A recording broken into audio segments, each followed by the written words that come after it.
So,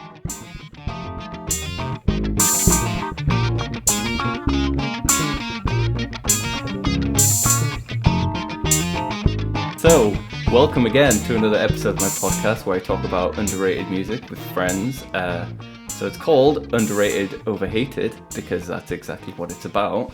And I send a playlist of music around a theme to some friends, and then we talk about those songs. So this theme, this playlist is a shorter one, so it's only 3 songs because I think it's a bit more to talk about. And the theme itself was chosen by you guys from a short list of like 3 different themes I think I gave you. And this one's life or death. And the way we're doing it, the way I'm doing this is I sent the lyrics to you lot. I gave you a bit of time to just look at the lyrics by themselves, and then I sent the songs. So it's kind of like looking at the difference between poetry and lyrics, because the first time you saw them, obviously they're kind of formulated more as poetry because you don't know the music. I assume none of you had heard the music before, and I guess it was kind of influenced by the fact because you guys were on the other episode where we talked about like higher culture and rock music, and I think Emma was saying that the lyrics to Icarus were a bit hammy. And the rest of us were like, yeah, maybe if you read them on paper, they're a bit hammy, but they work really well as lyrics. I think that was kind of the general conversation. And then a few weeks ago as well, one of my friends in my band, we were talking about someone, I can't remember, some lyricist, and he was like, oh yeah, he's a poet, isn't he? And I was like, well, no, he's a lyricist. But it's interesting that people, like, if you're a really good lyricist, people are like, he's a poet or she's a poet. And it's like, well, why is that a higher compliment? I mean, there's no further thought along those lines than that. I'm not expecting us to talk about that specifically, but that's kind of where I came from. I was like, well, what is the difference, and why do people talk as though like poetry's just really good lyrics? And I think people do that quite often, don't they? And they don't mean it in like a very concrete way. They just say, oh yeah, he's a poet. But it is interesting that people say that. So anyway, that's just I think it's mostly said by people who don't really know what poetry is. Yeah. So like it has its own rhythm that is different to what is required of lyrics. Sure. I'm not saying that people who say it are wrong, but it is interesting. It's interesting. They're usually wrong though. I think what it comes from is that poetry doesn't need anything else, and they're sort of saying these lyrics are so good, I would love them even if they had no music. Whereas some lyrics really need the music to work. That's, and I don't think that necessarily makes them bad. It's just slightly different. Yeah. Like that's fair, and that leads us perfectly on to the songs then, because you did see them without music at first, and you did have the opportunity to think, do these actually work as poetry? And then obviously you get the opportunity to think, do they work as lyrics? And I don't know which song to start with. We could either start with the one I assume you all hate the most, and then what could you be about to say, Jacob? I don't know. Do you want to start with your least favorite and then end with your favorite, like end on a good note, or do you want the opportunity to just kind of finish on a rant? I don't know. I think let's start on a positive note. Should we do what is often called a shit sandwich? Should we go good, less? Well, I still think it's really good, and then I don't know. It's up to you. We call that a praise sandwich in the biz. I don't know. How about one of you just chooses one of the songs to start with, and then we'll just start with that. I'm not really fussed. So I actually I recognised the lyrics to one of the songs. Okay. Which was "And When I Die." Okay, cool. But I thought, because you didn't give us artists, that it was going to be the Laura Nyro version, which I am very, very fond of, and I love her as an artist. So it was an interesting surprise to hear the Peter, Paul and Mary version, which I know is more well known, but I have never heard it. Cool. Well, we'll start with that. So I'll just briefly say again that the subject is life and death, which is kind of a wide thing, but all 3 songs kind of fit within that. But yeah, okay, let's start with that, because that's a great song. And I won't because it's got an interesting story behind the song as well, so I won't go into that. And maybe you know bits of it, Catherine, but it's kind of, if you'd already heard the song, so I guess you didn't come to it fresh as a piece of poetry. No. So I guess I'm quite curious to Exactly. hear what Lottie and Emma thought of that. Like when you just saw it on the page, and When I Die, like what were your thoughts? I think Well, you first, Emma. Sorry, I had the lyrics over the Zoom window. I wasn't going to say anything very profound, only that I was surprised in exactly the way I imagine you set me up to be surprised when it was very jolly. Like, so what do you mean exactly? I'm not trying to trick you. It made it, the way you say that makes it sound like I was trying to trick you. Like, I wasn't necessarily trying to surprise you. Well, no, like, yeah, like there's dissonance between the subject matter and the upbeat nature of the music. But I guess we can get onto that. But yeah, I mean, if I was just curious what you thought about it on the page in the first place, because I guess if you just read it as poetry, like, what were your thoughts? What kind of thoughts do you I don't want? know. Do you want like This is thoughts? not like... I don't know. I didn't really know like how to prepare for this, Yeah. so I've turned up to supervision without notes. Is what I've done. No, because I'll just throw out what I think, because obviously I heard the song first, and then I never had the experience of just looking at it as lyrics. But I think, like, as poetry, it's just on the page. It's not amazing.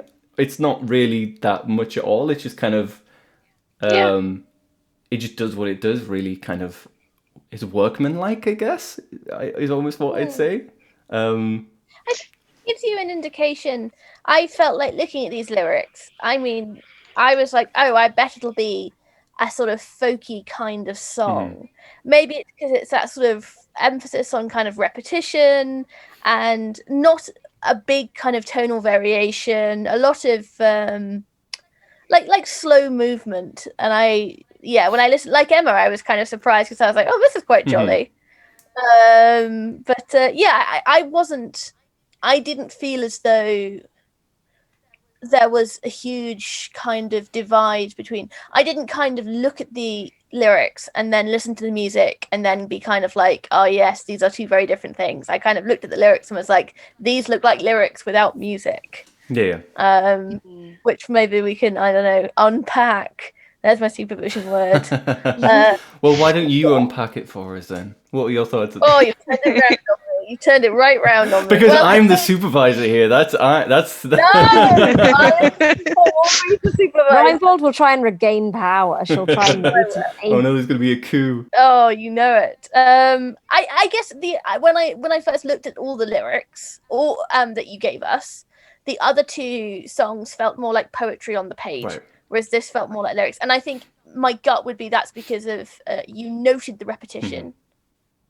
So it felt, which isn't necessarily something, well, you get it in ballads, but ballads are sort of a lyrical kind of poetry anyway. Yeah. Yeah, well, it's a funny thing, isn't it? I feel like with a lot of songs, you can repeat a line and have a huge variation in pace, or the vocal can kind of bring different colors and expressions out of the line in a way that a poem has to be really strongly crafted in order to do. Like a villanelle, for instance, uses the same lines again and again, but like the whole poem is constructed around the fact that those have to be some really fucking good lines, and you have to actually like sort of spring the poem towards that aspect or the other aspect. Whereas with this, like the line, all I ask of living is to have no chains on me, when it's repeated again, like you feel it more strongly like the second time, rather than it just being dead weight. Yeah. That's a nice point. I guess I've become very interested recently, just like as a weird coincidence, in poetry which has a kind of musicality but isn't poetry which is set to music. So do you know the poem by Elizabeth Barrett Browning called A Musical Instrument? No. I don't. Oh, it's an absolute banger. It's one of my absolute favorites. And I've become really interested. It's about Pan. So I won't read the whole poem because it's really long, but it does use a lot of the same words over and over again. You might know it. What was he doing, the great god Pan, down in the reeds by the river? spreading ruin and scattering ban, splashing and paddling with the hoofs of a goat, and breaking the golden lilies afloat with the dragonfly on the river. And it's a really interesting poem because it has this really kind of sonic musicality, which like definitely hinges on those repetitions and using words. And it's all about the creation of music and how he makes panpipes, and it's about how he thinks he's created this kind of incredible thing, but it's about how they can no longer be reeds with reeds in the river, and it's about that sort of like breaking. Yeah. That's the kind of thing that's so kind of sonically dense already as a piece of poetry, that if you try to turn that into a song, it would almost be like too much, potentially, in the way that... Well, the poem's already taken a lot of the lead in what you would need to do with it. You start trying to turn that into a song, add melody to that as well, and it's going to be extra. Yeah. Well, I feel like that sometimes when I look at like lyrics for like some of the very best Howard Ashman lyrics from the Disney Renaissance films, like a lot of them have this incredibly insistent scansion, essentially, in a way that kind of makes you think, could there ever have been any other beat to this? I always want to try to teach with the Gold song from Pocahontas, with all you boys dig up Virginia boys. It's fucking great. The one that I was thinking of was that bit in Poor Unfortunate Souls. And towards the end, like there are some things where it's so incredibly tight. Like I can't remember any of the rest of the lines, but there's the thing about, and if you want to, then you'll have to pay the toll, take a gulp and take a breath and go ahead and sign the scroll. Like it's all of these kind of like pockets that really take control of the rhythm of it in a way that like lots of lyrics don't necessarily when you look at them on the page. Yeah. And I'm getting ahead of myself a bit here, but the bringing up the Disney thing is interesting, both for this song and the Van de Graaf Generator song, just because of the theatricality of it. Now, this song specifically is more folksy than it is theatrical, but so I'll get a bit into the context of the song, and then we'll talk about it as a song. So I'm kind of getting a bit mixed up here. But the song was originally written by Laura Nyro at the age of 17, and she got paid $5,000 for this.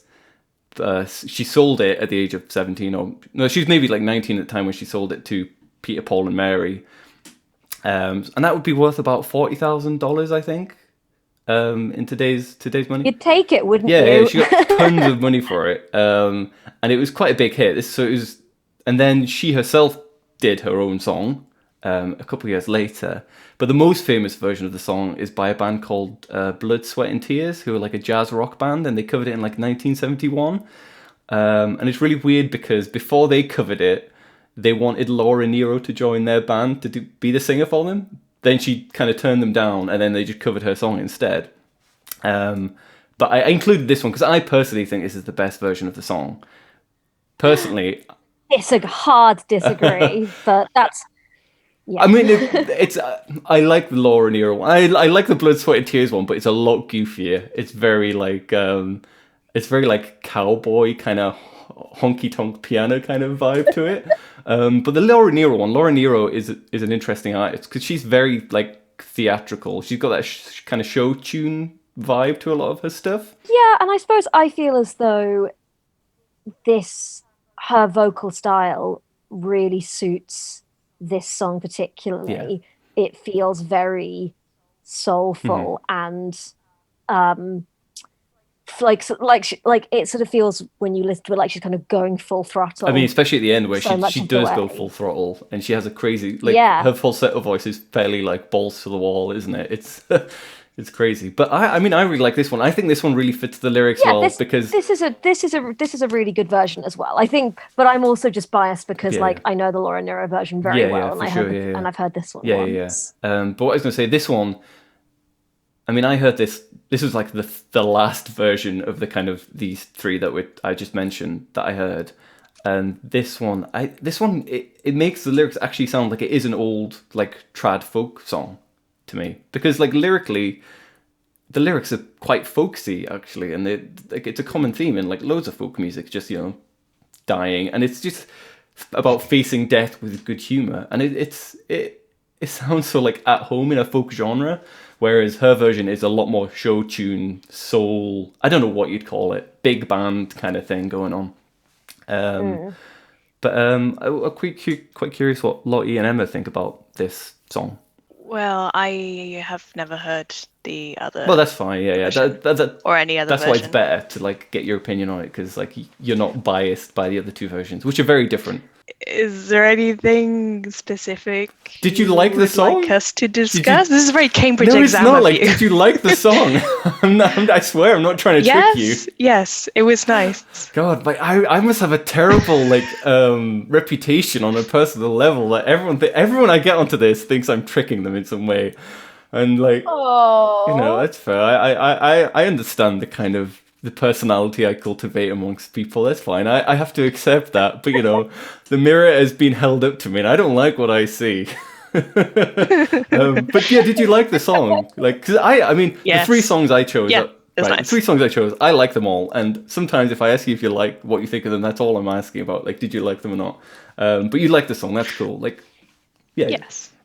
I mean, do you listen to much folk music? Because it sounds very traditional folk as well, not just like more mainstream or what you'd call like folk pop. It's very like rustic folk to me, and I love that. That's the thing I really love in music. But I wonder if you like, did you particularly like the song? Is it just like, yeah, it was nice? Just like, yeah, it was nice. Yeah. Like, I neither have a problem with folk nor seek it out. It's just, it's there, and it didn't trouble me in the way that perhaps one of the other ones might have. I can feel that you're like saving your energy to really just like go to town on that song. Oh, I'm really looking forward to it, and in many ways, this is the song that I have the least strong feelings about. Yeah, that's cool. What about you, Lotte? It was quite nice. Yeah, I wrote pretty fun at the end. I was pleasantly surprised. Like, I thought the lyrics were fine. I thought, the folk is very kind of trad folk. It's a kind of folk that you like. I like more kind of sad indie wailing. So yeah, maybe you like that in your folk, or just in general you prefer anything sad indie wailing to all folk? I like it in my folk. Oh, okay, yeah. But and just generally as a way of life, really. I think musically it's got quite sort of like, it's quite tight, isn't it? It's got quite like dense harmony.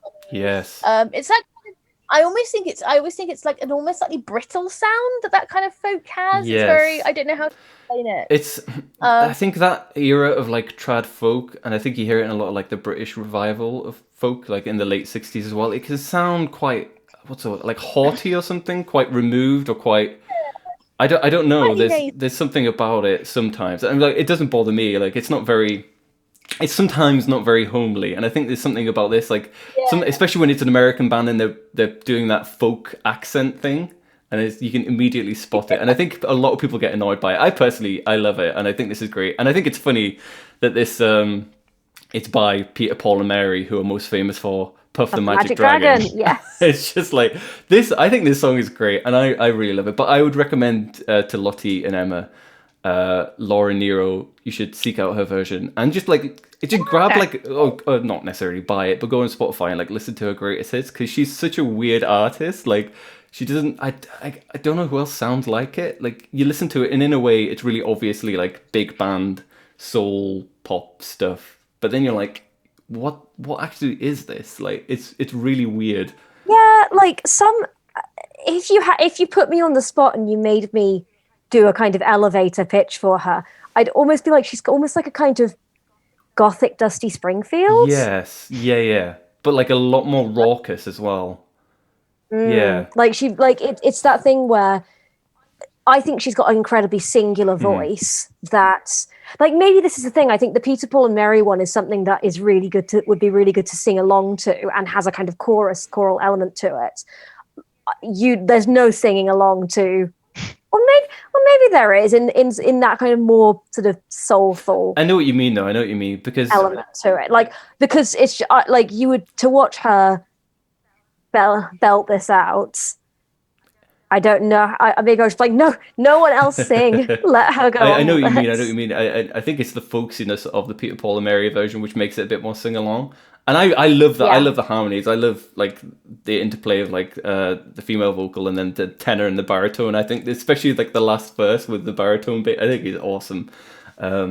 It's a cool song, but yeah, definitely recommend looking up more of Laura Nyro. I wouldn't necessarily recommend looking up more of Peter, Paul, and Mary. Partly because I've never listened to any further myself. Other than Puff the Magic Dragon, my main this is so terrible. I have one memory of like ever hearing of Peter, Paul, and Mary, and it's in Saved by the Bell. Zach Morris's mum talks about having gone to a Peter, Paul, and Mary concert. Wow. So it's very much a kind of like the parents of people who were teenagers in like the late 80s would have liked I mean, this. that And is I about love the the right fact that generation, now- yeah. Yeah, but I love the fact that now it's kind of come full circle again, and you wouldn't necessarily be like, oh, that's what my mum likes. Yeah. This is like, who listens to that anymore? And to us, I can't say, Yeah. I don't know anything about them other than, like, they're a bit of a meme, I guess, unfortunately, but I love this song. But sorry, what was that, Lottie? Sorry, I think I know something. Didn't they do a cover of Leaving on a Jet Plane? Yeah, they've done lots of covers of, like, folk songs, but, I mean, I know they covered that. I'm not sure if I can remember ever listening to it. Plus, John Denver reached perfection with that song, so no one should ever cover it. Hey, I don't know. I mean, I think I reached perfection. It's the first thing I learned to play on the guitar. Just like very soulful rendition, which was definitely like not me scrabbling to find the chords, and definitely me just wringing every ounce of feeling out of John Denver's words. That is a good song, though. I do like Leaving on a Jet Plane.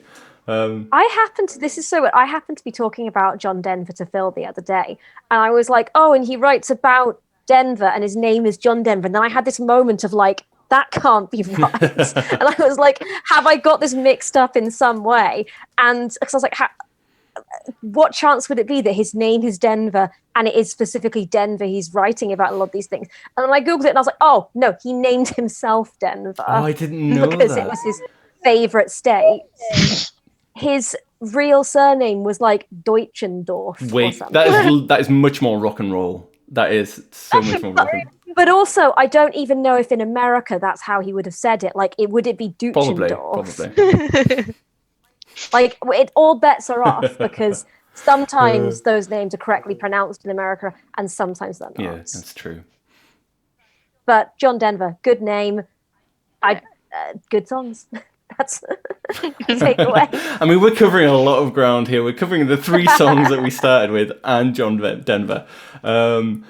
Cool. I think what song should we do next then? Till I die. Let's build to our favorite. Yeah, I think this is the way to go. I think that's that. No, yeah. I'm fine with this trajectory. I have a question about Till I Die. Okay, yeah, we'll field questions now. Yes. No, it's just a kind of. I am genuinely interested to know. When you sent this to us, it had some very interesting lineation. Was this intentional, and is it part of the way the lyrics are meant to look? No, I did that. I did that. I think I do that a little bit with the Van der Graaf Generator song as well. Absolutely. You absolutely did. You did, but I found it more striking with. Yeah, I was trying to. I think I was somewhat trying to mimic what the vocals do, which is obviously not really possible. But you know what I mean? I was trying to do it. I was trying to like, yes. And because like you couldn't really do it with "And When I Die" because it's like it's a very obvious like form to it, whereas "Till I Die" feels a lot more. Yeah, a lot more free, and I felt I could do that a bit more. But anyway, this song, I'm glad you guys liked this song. It sounds like you liked it anyway. Is "Till I Die" by the Beach Boys, released on their 1971 album Surf's Up. So when you saw it just as poetry, who wants to start? What did you think of it? Well, how do you think it worked as poetry? I actually liked it a lot. Did I like it more on the page than I did once I listened to it? Possibly. Ooh. I don't dislike the Beach Boys at all, but I think I was expecting, because again, I didn't know it was Beach Boys till you sent us the playlist. I think I was expecting something a little bit more minimalist because of the fact that the lyrics are very minimalist. Yes, And I liked that Mhm. sort of sparseness, Yeah, the simplicity of asking a question and repeating a question, and also the fact that the questions that are asked are very beautiful, and the sort of the bare quality of lines like "I lost my way, it kills my soul." I love that. I think on the page, this is my favorite. Interesting, I think. cool. And just as a side note, I think it's always interesting to get people to listen to this song because they don't expect the Beach Boys to say it kills my soul. Given, you know, I was shook. You got me good. I know that's all you ever set out to do. No, it's not. It's genuine. It's an interesting because there's a few things about like the context of the song and about what a lot of people who know the context end up thinking about the song that I'm quite curious. I'm being very mysterious here, and again, it's not a trick, but I'm quite curious to hear what you think because I tend to disagree with what people say. But I'll stop being mysterious, and I'll Lottie, what do you think? What did you think there? Or Emma, either of you can go. I will do some talking. Go for it. I think that one of the things I like about the Beach Boys, well, the only Beach Boys, well, not the only Beach Boys, one of the Beach Boys songs I really like is probably God Only Knows. And I like that because it has, you know, it's very, you know, Love Actually or whatever, but it has this very like intense melancholy at the heart of it, where it's kind of like, you know, if you should ever leave me, though life would still go on, believe me, the world could show nothing to me, so what good would living do Yeah. me? People, it's like a really popular song for people to play at their wedding, and it's just like, well, it opens with "I may not always love you," and it obviously like takes that back a bit, but it's just like really melancholic, and also just like deeply insecure, and just like codependence as well. Like when you It's listen to also it. the theme to the TV show Big Love, I believe, I've which never was heard of about a polygamist Mormon, like some dude. I wish I could remember who played him. Jennifer Goodwin is one of the wives. Jean Triplehorn is one of the wives, and Chloe Sevigny, I think, is one of the other wives. And it's a thing where the husband dances with each in turn as this song plays. Not Till I Die, but God Only Knows. And I really like God Only Knows as well, but I have to disassociate it from like the myriad uses of it in other media when I listen to it. But I think I was surprised about this song because, you know, looking at the lyrics on the page, it seems it kind of went the other way for me, right? Like it seems very, well, actually, no, actually, that's nonsense. It's the same idea, which is that the music I found quite beautiful, quite moving, quite uplifting. Not uplifting, but kind of that pleasing kind of melancholy. But I thought the lyrics are just really, really sad. Whereas I felt more optimistic about the whole thing. I was like, oh, this is a piece of music I wouldn't mind having played at my funeral. Whereas if you just looked at the lyrics, you'd be like, oh, it kills my soul. So that was kind of, I would say pleasantly surprised. And I liked it reminded me of One of These Things First, with that sense of sort of objects. And I was going to ask, when you read the lyrics, then what kind of preconception did you have about what the band would be or the music would be? Did you kind of touched upon that? kind of emo. Yeah. I thought it would be actually much more. I thought this would be the folk one, Right? Because I thought When I Die was going to be Laura Nyro, and then this would be something that was More folksy, yeah. pure guitar and like some. I did imagine it as being very sparse. I was surprised at how much instrumentation there is and how much texture. I was really thinking that this was a lyric that could sustain something quite bare, I guess. Yeah. Because it's just like, even though the lyrics themselves are also bare, I think they just have a potency to them. Is that a word? Yeah. And this is a really random comparison as well, but something about it really reminded me of like one of my favorite songs from the musical Godspell, which is called By Your Side, and is like sung to Jesus, but is has a lot of lines about like I'll put a pebble in my shoe and watch me walk, I can walk and walk. It's just got this kind of like simplicity of imagery and a simplicity of language. Like it's really pared down to the most basic words, the most basic images. And so I thought it might have a similar instrumentation to that, which again is just it is again from that kind of like Godspell obviously is from that sort of late 60s, early 70s. I don't know. I'd never heard of it. What did you think of Emma then? I think from what I gathered, it sounded like you were keen on this song. Yeah, I liked it a lot. What did you think when you saw it just as poetry? I mean, the imagery is good shit. I don't really care for poems that don't rhyme. So yeah, I guess like I find it hard to look at an incomplete thing on a page and like imagine what it's supposed to be. Is one of my objections to studying drama, which I like to use to antagonize Catherine. Like it's when did that happen? Well, I used to tell you that I didn't think plays should be studied as part of the English tripos because they're incomplete artifacts. I must have blanked that out. You didn't like it. Yeah, like because I knew that it was half a thing, like I didn't really know how to fill in the rest. So like I don't remember really observing much of a distinction between Till I Die and When I Die, especially since they're extremely similarly titled. But obviously Van der Graaf Generator gives you a little bit more meat to chew on.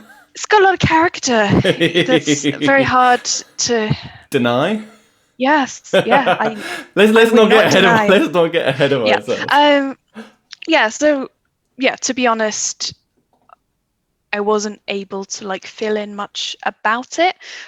Looking at lyrics is not something that I've never looked at lyrics before I've listened to a song, really. That's probably the first time I've ever done it that way around, apart from like sometimes when you go to someone's wedding and it's in a church and like you don't really know them very well and they pick these weird fucking hymns and you just try and move your mouth at the right time and not be too blasphemous. I totally agree. That's the only... I've never done it, and this is why I kind of thought I'd do it here. Actually, I used to, in the era when you couldn't really access, like before YouTube existed, when I was about like 11 years old and I started getting really into Leonard Cohen, I couldn't access all of his songs, but I could find the lyrics online. And so I used to like read them as if they were poetry. See, now there's a musician where you can do that more, and it's obviously a lot more appropriate to do it for. But let's not go down that track too much, because Leonard Cohen's a whole other world. He's a whole other kettle of Cohen. Right. But like even like unless the lyrics are like really like top 1%, I really don't like to like see them, even if I'm like listening to them even if I'm listening to the song at the same time as I'm reading the lyrics. It makes it worse because like very rarely are lyrics good quality poetry. Like often I'd much rather just let it sort of pass and judge it on what it is. I don't like to look at it written out in print because I'm like, that's kind of dumb. Yeah, I totally know what you mean. And there's something dumb that I missed out of the lyrics when I wrote them as poetry for this song, which is that it kills my soul. Hey, hey, hey. Did that trigger anyone? Because that used to annoy me about this song. Now, I mean, I don't really care, and it's always been one of my favorite A, Beach Boys songs, and B, songs at all. But I used to think it was a lot goofier than I do now. Did when you listen to the song, did that kind of register, or were you guys not bothered by it? It didn't register for me so much, but I remember as a teenager reading lyrics for songs, which I did really obsessively. I would always get those little booklets for CDs and kind of buy a CD and then read all the lyrics in the car on the way home and then listen to the CD and then often listen to it whilst reading the lyrics. But I used to become really frustrated because all those little like interjections and hey, hey, heys and oh, yes never get printed in the official lyrics. And that And annoyed it you? Did you think they really should? frustrate me. Like, I think it should be an accurate record, and I think they are part of the song. Mm-hmm. So But were you incredibly annoyed by my failure to do that? But I the mean, thing about turning that song generally into lyrics, when you get to the coda, like you just can't do that without putting like brackets and like offset lines everywhere, because of the way there's just Yeah. like so many voices at once, that I was just like, well, if I'm gonna miss that bit out, I'm gonna take out the hey hey hey, because I think the hey hey hey, it doesn't bother me anymore, but it's just kind of like, it's Brian Wilson, so I'll get into the context a bit more. So this is one of the only songs where he wrote the music and wrote the lyrics completely by himself too, and he's for anyone who knows anything about the Beach Boys, he's primarily a musician, and some of his lyrics can be a bit like not that great, and he usually had someone there to help him with the lyrics a bit. So it's kind of unsurprising that he came to it from a melodic standpoint, and he probably just had 3 notes left. In my mind, this is how it went. He had like 3 notes left and just had no words to put with them, and just went hey hey hey. Which is to me, it just fits in with what my idea of Brian Wilson is. But sorry, you're going to say something? Is it after both of them? After I Lost My Way and It Kills My Soul? I think it is. Or Yeah, just once? I think it is. Yeah, I'm not too bothered by it, because it feels like it's not really a word. Mm-hmm. Yeah. It's like the voice's instrument rather than. Yes, yeah. I think that's why it didn't bother me too much, and now I'm totally on board with it. But at first I was, because hey is a weird non-verbal thing, isn't it? Like it's kind of a word, and it sounds a bit too casual for me. It used to sound a bit too casual for me for the song. Like hey, it does sound a bit, I don't know. I think it's a thing where like you can construct a song where the word hey just sounds like it belongs in there perfectly well, and it is, as Alan says, the kind of instrument of the voice. But as soon as you write it down and you lose the sort of architecture of the song, it looks out of place. Yes, because yeah. I think that's true. Yeah. But a wider context for the song then. I'm glad you all liked it, because I thought someone might say it's a bit of a drag or something like that. I guess I'll get into the context. I'll kind of explain the general point of it. Well, I don't know what I'm trying to say, but so it was. I think it was written a bit earlier, maybe like 1969 or something like that. A couple of years before it was actually finally recorded and put out. And it was, again, for anyone who knows anything about Brian Wilson, a long history of, severe mental illness. And it was written at a point when he was kind of at his lowest, and he talked about how he was like driving along like roads by the sea and stuff like that, and he was just thinking basically about throwing himself off into the sea, and he kind of wrote this song about that, and about how terrible he felt. And I think so a lot of people, when they talk about this song, they call it I've heard people, and it's quite a common thing to call it like an almost snuff song, which is a really dark thing to call it, because it's almost the sound of someone killing themselves.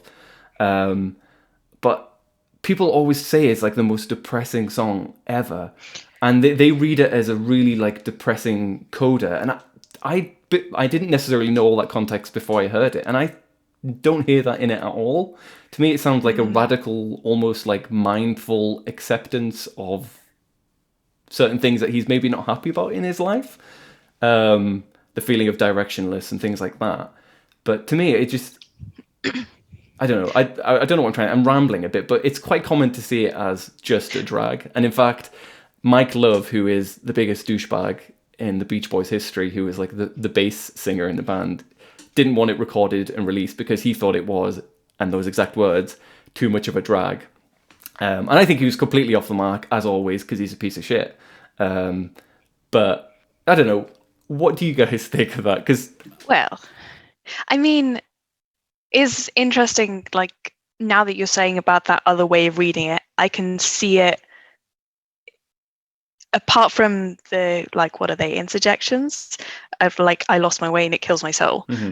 Apart from those, I think it totally makes sense as a reading, but my brain snapped to the drag version. But either you sent this to me at either a really good or a really bad time, because pandemic got me like the angstiest I've been since I was like 16. Like, so I really enjoyed it in the same way that I indulged in similar miserable shit. It is interesting. It is as an edgy teenager. Yeah. But to me, I guess it wasn't necessarily all the way through it that for me, it's the coda. To me, like Until I Die, I think a lot of people saw that as like it's really depressing. Like he's just accepting that he's going to be unhappy till he dies. But I heard it as like, oh, I'll be these things until I die, and I'm okay with that. I guess like that's the part I don't know. It can definitely be seen as like a kind of expression of the human condition. Yeah. Yeah, it's like Stoic philosophy.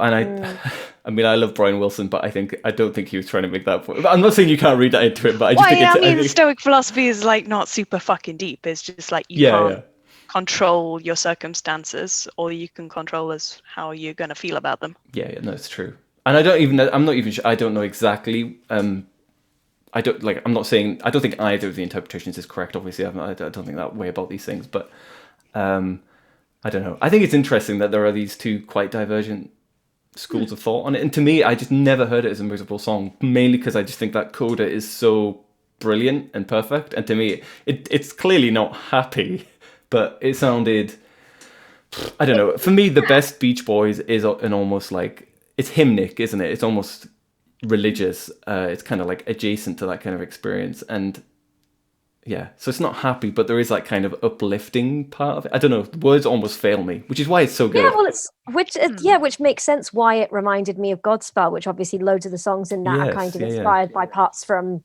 Gospel of Matthew. So like that's it's the same sorts of parable like imagery. Yeah, it's true. Sorry, I think Lottie, you're going to say something as well. Just that it was, just I think melancholic is the word, right? It's that sad, but it's that kind of good sad. Like when you have a cut and you poke at it. I'm not sure if I'd call that melancholic, but yeah, I know. I know. I'm sorry, you weren't trying to say that. I know what you mean. I totally know what you mean. Yeah, but also, I guess that I felt when I listened to it, maybe this was just my kind of misreading, but it felt to me more about, and this is why I compared it to one of these things first, like the other side of that, like kind of going back into being things. So being a cork on the ocean or whatever, kind of being a leaf on a windy day. And the way that the coda I've put, I like the fading out, not ending, feels in keeping. With that sense of like, it doesn't, I think Snuff Song is it really doesn't feel to me like a song about somebody ending their life. It just doesn't, it feels much more to me about like a sort of a big brain kind of mentality in terms of like, being part of things. And I know what you mean. But we're all connected, man. But just like, Yeah. No, I totally agree. Greater. I think there is a beauty to it that makes me feel not like this is something that we shouldn't be reading. This is something that's sort of like in the way that sort of reading somebody's suicide note would feel like that potentially. Yeah, no, I totally agree. And on the note specifically of the fade out on the coda, that is Brian Wilson's favorite thing in the world. Like obviously God Only Knows does that when it has the round and it fades out. And I'm quite curious what you do any of you object to like fade outs in songs? It's a really common thing I found, and I don't understand it, that people like, it's so lazy to fade out in a song. And it's one of those things that you listen to a lot of, if you listen to as much Beach Boys as I do, you're like 90% of these songs fade out, and it seems to annoy a lot of people. And I didn't even realize it was a thing that could annoy someone until I found out that it was quite common. And it just, I don't know, like to me it is, I mean, Beach Boys have a very specific kind of mood and aesthetic. Obviously there's that early like Surface stuff that everyone like, it's the kind of famous stuff, but the more like Pet Sounds era stuff, I assume you've all probably listened to a lot of Pet Sounds. I don't know. It's very dreamy, and for me it feels very appropriate to fade them out because I don't know. It's hard to... I think fade outs really work for the right kind of song. I think probably when people say it, they dislike fade outs in principle. It's like I think some of it is that. There's a lot. I think part of what that might come from is that there was a period, at least, I don't even know if it's still the case, that like pop songs by default like you'd see at the bottom of the lyrics booklet, repeat to fade. Yeah, it was much more common like at this time period that this song was released, like in the 70s, and it goes through periods where it's not popular and then it becomes popular again. I don't think it's particularly popular at the moment, and I do think you're right. Some people object on principle because they're like, well, it's lazy. How do you not know how to end the song? And I don't know. I think it's the kind of thing where like it's not good to see it as a default option. It's good. It's a technique to be used when it's effective, and it can be incredibly effective. I agree. Cool. But yeah, okay. I'm glad Have you all we liked reached the the song. moments? Yeah, I don't know if I'm trying to put it off or if I want to dive into it. Let's go for it. Okay, cool. So we've had 2 songs that we like to varying degrees. And this third song is by a little band called Van der Graaf Generator, which is obviously the coolest name for any band ever. And the song is called Still Life, off of their album Still Life from 1976. Who wants to start? Emma's like rubbing her hands. She's getting ready. She's cracking the knuckles. She's well, what to say, Jacob? What to say? It's very I am 14 and this is deep, and when I heard it set to music, like. I was like, more than one person was involved in this. Someone should have said something. But also, like, setting it to music does make it like it's easier to ignore lyrics, like going past your ears than it is on the page. So, in that respect, you prefer it as a song. And I do prefer it as a song. To ignore. No, yes. Hey, look, because I can do something else while it's on. Like when I was doing the homework, I would listen to like the first 2 songs, and I'd be like, because it's also like twice the length of them put together as well. Yes, yeah, and I totally agree. It's half the length of what we wish it was. I agree. I agree with that, Emma. I mean, what does it not contain? How would you even expand it? Oh, okay. Lottie, what are your thoughts on it? As lyrics or as a song? Just get it all out. Just get it all out. See, this is catharsis for you. As lyrics, it's a shiter, isn't it? Really. I mean, the music I like in places. So maybe we can come back to that. I have written lyrics are faux philosophical bollocks. And then later on, I've written lyrics are still shite. I used to write as a teenager. Okay. There's some musical stuff. I've written occasionally kind of like this music thing, which maybe we can come back to. And the whole thing reminds me of, can I tell a very short anecdote? You may. But it's also going to be a Lottie anecdote. So short is what? 20 minutes long? I'm sorry. It has never not been worth it. Go on. Oh, that is the nicest thing anyone has ever said to me. My sister spent a while doing photoshops and photography for people, and she once did this series of photos for a guy who called himself Mask. And he posed, they were for his death metal band, and he posed in this graveyard in King's Lynn, and involved him doing stuff like holding copies of the Communist Manifesto, and then at one point setting fire to a £5 note. And I feel that kind of like pound shop for philosophical depth is kind of what this song embodies. Though I do like at the end that they say "Still Life" and they said the name of the song in the song. This is the bit where they say the name. But also, like, it's not a chorus, which normally is where the titles come from, and it's not a big thing of here's the name of the song. They make you wait for it, and then they're like, we did it. That reminds me, like, I really like the Doors, but I mean, the Doors are similarly like pretentious, I guess. Well, although I am going to defend Van der Graaf Generator on that point, but we'll get to that. But the Doors, there's too many songs that the first line of the song is the title, and it's not until you sit there, you like listen, like maybe on like a big playlist of their stuff or just through like album after album, you're like, that you notice the trend. it's like, Jim Morrison, you need to fucking stop doing this. You can't. And, like, I don't know. Like, again, it's one of those things. Like, people who get annoyed by songs that fade out. It's like, I didn't know I could get annoyed by someone doing this until he kept doing it, and it just did annoy me. And I don't. It's not bad. Like, how is that any worse than doing it in the chorus? But for some reason, it did. I don't know. Catherine, do you have any like? Do you need to get it? Do you need to let it all out? Come on, like just. I mean, I like. What I would say is that I disagree with like the opinion of the song, as in like my perspective on life and on death are very different to it. Like when I first got the lyrics, obviously, like you helpfully relineated a few of the lines so that the ones that really stood out were the breathing, eating, defecating, screwing, drinking, spewing, sleeping, sinking. Living, if you claim that all that entails is breathing, eating, defecating, screwing, drinking, spewing, sleeping, sinking ever down and ultimately passing away. Time. Which is one of the best bits in the song. I don't care if you guys disagree For a second, with it. It's classic. when my eyes leapt to that, as in like I hadn't read it all, and I leapt to those lines.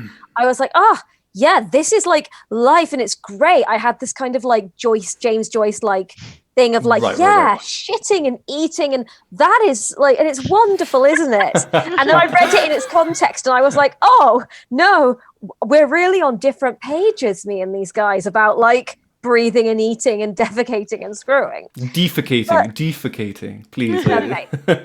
Yes, that.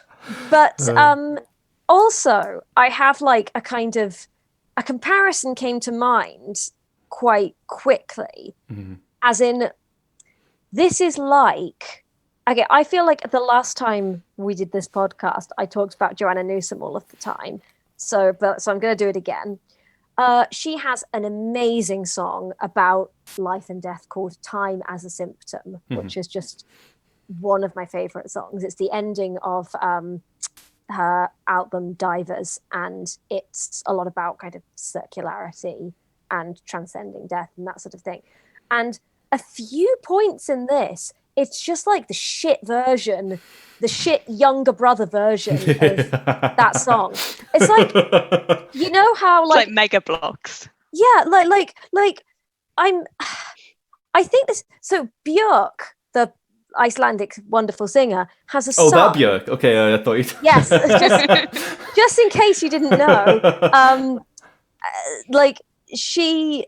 Yeah, I don't know why I said that. I guess just because I was bringing her up out of nowhere. Okay, no. She has a son who is like a dickhead, and I'm pretty sure this is the case, and it's not some other singer, although it might be some other singer. She has a son who is like, I make music, and I'm going to make music better than my mum's music, and of course his music is shit. I will look this up afterwards and let you know if it is actually a different singer. A different Björk. Like, no, it's as in it might be somebody else who is like, my mum, like, I'm going to do better music than my mum did, or something like that. But this feels like Joanna Newsom's Time as a Symptom, and then her like sort of prodigal son wrote this. Right, okay, I get that. So what is the song about? Like, what's it saying? Still life. Yeah, I mean, it seems to just be like, life is terrible and death happens. Like, this is where it gets interesting, and I'm not trying to trick you, but it is very interesting. Like, Emma, like, what about you guys? What did you get from the song? Obviously, you hated it, but like, what was the song about to you guys? I guess. Well, Jacob, this reminds me of the time when I decided that, as a feat ahead of my Cambridge interview, that I would read Nikos Kazantzakis' modern retelling of the Odyssey and pretend that I liked it and thought it was good. No, I'm not asking what it reminds you of. What's the song about? It's like. I don't fucking know, man. It's like wanky philosophical musings. I'm gonna level with you. I got the measure of it pretty quickly, and I was like, I don't think I want to spend my brain on this because No, that's I'm fine. not sure there's going to be a payoff. That's a perfectly legitimate opinion. I think most people feel that when they listen to anything by Van de Graaf Generator. So, what about you, Lottie? And I'll talk more widely about the band. Well, one of my annotations to the line, "What abject despair demands an end to all things of infinity?" What abject despair demands an end to all things of infinity if we have gained. I love My it. annotation reads, like, what does this mean? It's just words. What do? Sorry, I'm gonna have to push you. What's the song about? What's it about? What's he saying? Well, towards the end, he's talking about trading something off for eternity. Because there's a bit earlier on where he's talking about rings and engagements. Mm-hmm. And then later on, the woman to whom he's engaged becomes the toothless, haggard features of eternity, welcoming him between the sheets to couple with her withered. I mean, that is the worst bit. I'm sorry, No, lyrically. that's pure metal. I love it. No, the best bit is the what abject despair bit. But sorry, Lottie, finish your thought. No, talking about coupling, like anything about to couple with her withered body, my wife. I hated that bit. Sorry. I was very open to a lot of the rest of the song. I tried, but not that. I am not open to it, but I guess maybe he's trying to say we do things to give our existence meaning in the face of the abject. You know, I have a PhD and people use the word abject, and I use it too, and I don't know what it means. Particularly with a capital A. Okay. But like in the face of, I guess, the eternal horror of things, we do things to like fruitlessly create meaning in our lives. And I think he's talking about like romantic relationships as part of that, but ultimately just becomes part of like the hideous snare of everything. Okay, cool. I mean, Maybe? I'm just gonna say so. I'm not saying you guys are wrong, but I think it's interesting that my reading of this song and this band is so different, like so totally different. Like are they a bit wanky? Yeah. Are they dark and like a bit edgy? I can't really argue against that, but I never had. Right, so I'm clearly a bit of a fool. I stopped recording myself while leaving the other channels still going. So I'll just briefly sum up the band. Van de Graaf Generator, for me, in my opinion, I just think of them as a really great, fun band. They're definitely like dark and theatrical, but to my mind, I wouldn't really call them pretentious, although I'm sure a lot of people would disagree. So this song in particular is actually, as far as I can tell, and this seems to be the common consensus amongst all of the fans pretty much, a sort of sci-fi theme song about a race of people, possibly humans in the future, making themselves immortal and completely invincible, essentially, and becoming sick of life after living for literally millions upon millions of years and not being able to end the kind of perpetual life of, you know, everything becomes the day-to-day, I guess. I guess that's the kind of the point of the song. And, you know, I guess you could make, I think a lot of people would say that they're making a wider existential point about, you know, maybe we should be glad we die or something like that, which is kind of a theme within, you know, Greek literature, as far as I'm aware, about, you know, the immortality of the gods. It's actually in Tolkien as well, you know, like it's a gift to men that they die and they don't live forever, actually. So it's kind of it's in its own space, and I'm not necessarily sure myself if the song is trying to make that kind of existential point or whether it's just full-blown sci-fi. For me, I just kind of see it as full-blown kind of sci-fi space opera that is admittedly very dark. So yeah, it's definitely not the kind of lyrical subject matter to suit everyone's tastes. I still think it's perfectly valid to think they're pretentious or whatever. For me, though, I just see them really as a sort of HR Giga meets Disney. So, dark sci-fi theatre, lots of drama and excitement. Peter Hamill, who is the vocalist and lyricist, who also had a very, very long and prolific career, he's certainly an acquired taste. He has what I might call, and I don't mean this pejoratively, but I would call his voice unrelentingly ugly. It's not bad at all. I really, really like his voice, but it's not pretty. It's not meant to be pretty. Anyway, it's a shame I stopped recording myself, as I can't actually reenact the conversation.